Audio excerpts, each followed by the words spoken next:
Good morning 7th class.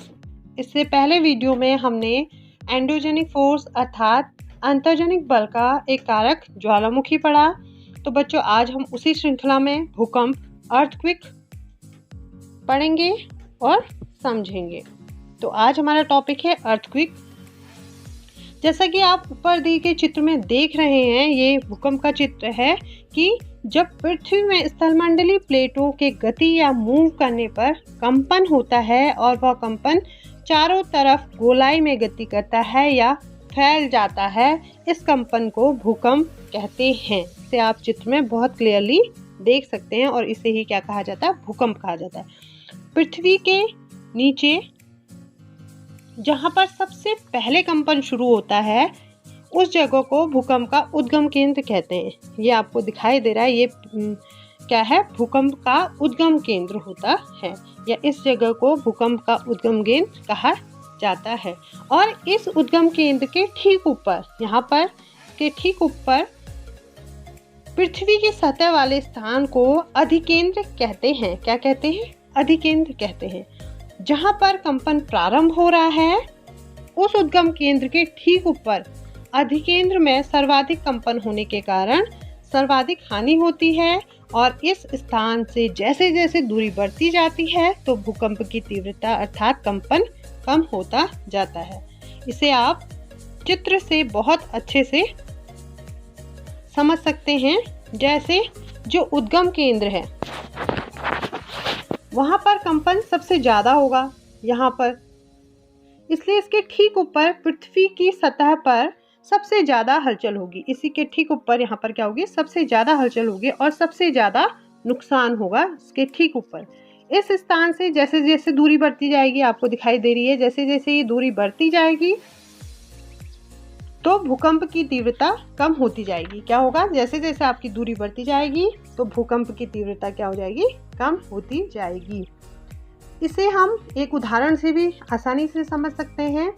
जैसे हम किसी शांत पानी में पत्थर मारेंगे तो जिस स्थान पर वो पत्थर गिरता है तो उस स्थान पर पानी तेजी से उछलता है और उसके चारों ओर गोलाई में लहर बनती है, और वह लहर धीरे धीरे उस स्थान से गोलाई में दूर होती चली जाती है।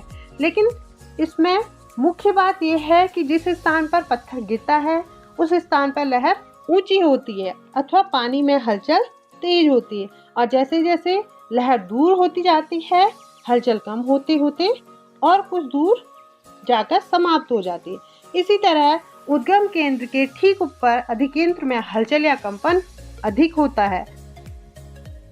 आप लोगों ने जाने अनजाने ऐसा किया होगा, जो एग्जाम्पल मैंने आपको समझाया, कभी जाने अनजाने आपने ऐसा किया होगा।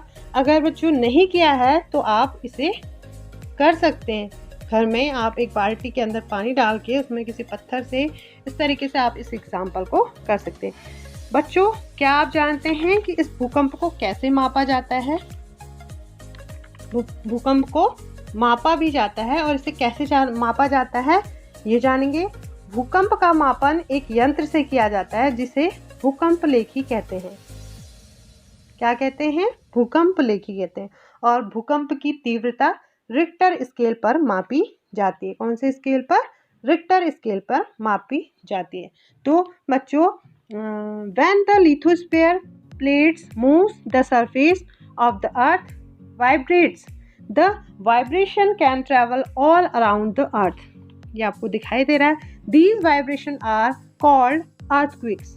The place in the crust where the movements start is called focus.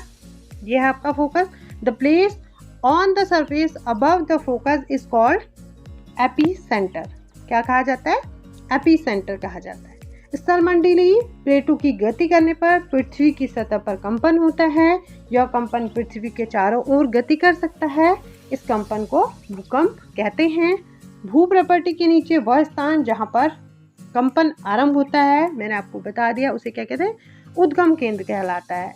और उद्गम केंद्र के भू सतह पर उसके निकटतम स्थान को अधिकेंद्र कहते हैं। आप इसको चित्र में स्पष्ट देख सकते हैं। तो बच्चों, आपको अर्थक्वेक बहुत अच्छे से समझ आ गया होगा। आज के लिए इतना ही।